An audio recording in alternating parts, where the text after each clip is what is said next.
वो कहता है भैया आपने ना नीतीश को जिताए हैं, काहे आप उनका विरोध कर रहे हैं। तो पहली बात तो ये समझिए कि हम किसी के विरोध में नहीं खड़े, हम ना नीतीश के खिलाफ कुछ बोले, ना तो भाजपा खिलाफ बोल रहे हैं, ना लालू के खिलाफ बोल रहे हैं। हमने शुरुआत ही की है कि जिसने जो काम किया है उसका सम्मान है, उसके उस बात को मान लीजिए, लेकिन बिहार की दशा सुधरनी चाहिए।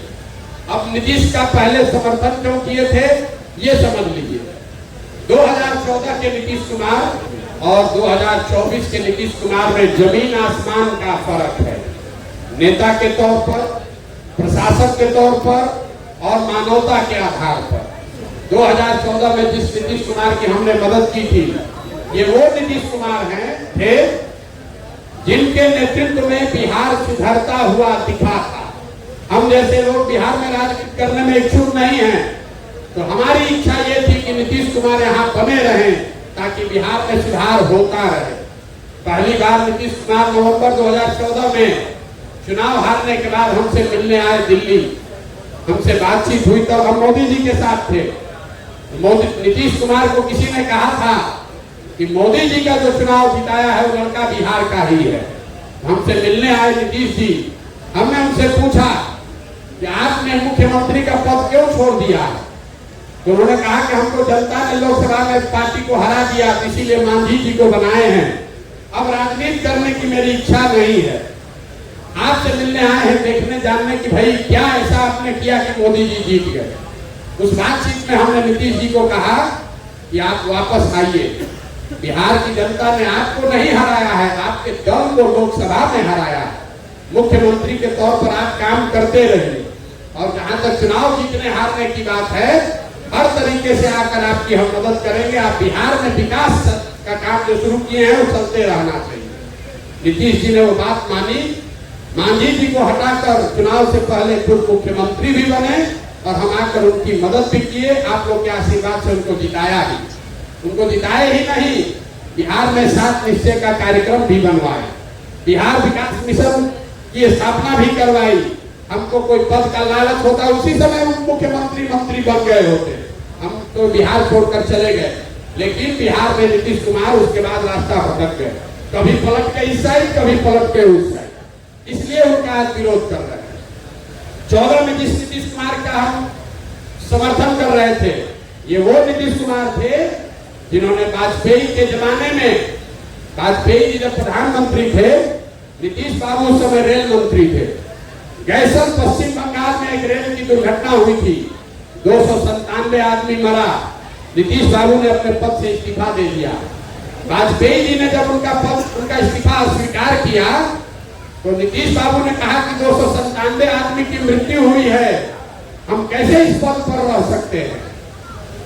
और आज वही नीतीश कुमार हैं, कोरोना के दौरान हजारों बिहार के लोग का उनकी दुखद मृत्यु हो गई, लाखों बच्चे बिहार के मारे मारे फिर रहे थे, वही नीतीश कुमार घर से बाहर नहीं निकले, इसलिए आज उनका विरोध कर रहे हैं। 2014 में जिस नीतीश कुमार का हमने मदद किया, 2014 में नीतीश कुमार चुनाव नहीं हारे थे, उनके पार्टी को जनता ने लोकसभा में हराया था। आज नीतीश कुमार चुनाव हार गए हैं, 14 में नीतीश कुमार चुनाव नहीं हारे थे और राजनीतिक मोरालिटी के नाम पे उन्होंने पद छोड़ दिया था, इसलिए उनका मदद करने गए। आज 2020 में नीतीश कुमार चुनाव हार गए हैं, 243 के लोग विधानसभा में 42 को उनका विधायक जीता है, लेकिन आप और हम देख रहे हैं कि कभी लालटेन पर लटक कर, कभी कमल पर बैठ के आदमी कुर्सी छोड़ना नहीं चाहता, इसलिए इसका विरोध कर रहा है। और एक और सबसे बड़ी बात आप समझिए, लोकतंत्र में किसी पर भरोसा विश्वास वोट 5 वर्ष के लिए है, जीवन भर की गुलामी नहीं है। 5 वर्ष पर चुनाव क्यों होता है? 5 वर्ष पर चुनाव क्यों होता है? 10 वर्ष पर भी तो हो सकता था। 5 वर्ष पर चुनाव इसलिए होता है कि जिस नेता पर, दल पर, विचारधारा पर आपका भरोसा है, आप उसके साथ खड़ा होइए, उसको वोट दीजिए, उसको जिताइए।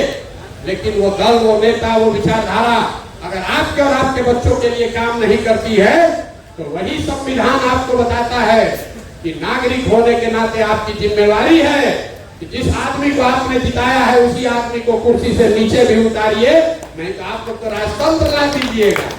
एक बार मोदी जी को वोट दे दिए, तो जीवन भर उन्हीं को देते रहेंगे। एक बार नीतीश का मदद कर दिए, उन्हीं को अगर हमेशा रहना है तो फिर चुनाव का जरूरत क्या है? कह दीजिए कि जब तक नीतीश कुमार जिंदा रहेंगे उनका विरोध नहीं होगा, काम करे चाहे न करे उनको वोट देते रहे। ये आपकी सोच हो सकती है, हमारी सोच नहीं है। काम के आधार पर, उनके ट्रैक रिकॉर्ड के आधार पर उनका मदद किए थे। अभी 5 वर्ष से उन्होंने काम अच्छा नहीं किया है, इसलिए उनका विरोध कर रहे हैं। अब आप बताइए कि उनका विरोध होना चाहिए कि नहीं होना चाहिए? ना सब लोग बताइए, तो सवाल तो करना पड़ेगा। नीतीश बाबू है जब मुख्यमंत्री, उनका समर्थन होना चाहिए कि विरोध होना चाहिए? भाई साहब, ये आदमी अभी देखिए 5 दिन पहले आप टीवी मीडिया में सुन रहे हैं कि बिना नीतीश कुमार के समर्थन के मोदी प्रधानमंत्री नहीं बन सकते। मोदी जी के बगल में बैठे हुए, बिना इनके समर्थन के दिल्ली में सरकार नहीं बनेगी। लेकिन किसी समाचार पत्र ने ये नहीं बताया कि नीतीश कुमार ने ये कहा हो कि भैया बिहार के हर जिला में कम से कम एक फैक्ट्री अगर खुलेगा तब समर्थन देंगे। ये आदमी आपकी हमारी बात नहीं कर रहा है। उस आदमी को अपने दल के नेताओं की भी चिंता नहीं है। लोग कह रहा था कि बड़का मिनिस्ट्री मिलेगा, कुछ नहीं मिला। क्यों नहीं मिला? क्योंकि नीतीश कुमार को अपने नेताओं के लिए मिनिस्ट्री भी नहीं चाहिए। उनको एक ही चीज चाहिए कि भाजपा वाले डर के मारे कह दिए कि 25 के बाद भी तुम ही मुख्यमंत्री रहोगे, बाकी बिहार की जनता भाड़ में जाती हो तो जाए। अब आप बताइए कि ऐसे आदमी का समर्थन होना चाहिए कि विरोध होना चाहिए? यहाँ जरा बताइए तो, होना चाहिए कि नहीं होना चाहिए? इसीलिए तो गांव-गांव घूम रहे हैं। अपना कोई निर्णय नहीं है, जो जनता कह रही है वही कर रहे हैं। आप कह रहे हैं कि इस आदमी का विरोध होना चाहिए। जितने यहाँ राजनीतिक ज्ञानी लोग हैं, जरा आप सोच के बताइए कि नीतीश बाबू कोई बढ़िया मिनिस्ट्री क्यों नहीं मांगे हैं अपने दल के लिए? आप नीतीश को इतना नहीं जानते हैं जितना हम जानते हैं। नीतीश बाबू इसलिए बड़ा मिनिस्ट्री नहीं लिए हैं कि कोई बड़ा मिनिस्ट्री ले लेगा तो उनके दल में कोई दूसरा कंपटीटर खड़ा हो जाएगा। इसलिए ऐसा मिनिस्ट्री दो कि मिनिस्टर भी रहे, उसके पास काम करने का कुछ अवसर भी न रहे। लेकिन नुकसान किसका है? नुकसान बिहार और बिहार की जनता का है। ऐसे आदमी को आप वोट देते रहना चाहते हैं तो आप दीजिए, हम तो न देने वाले। बहुत बहुत धन्यवाद।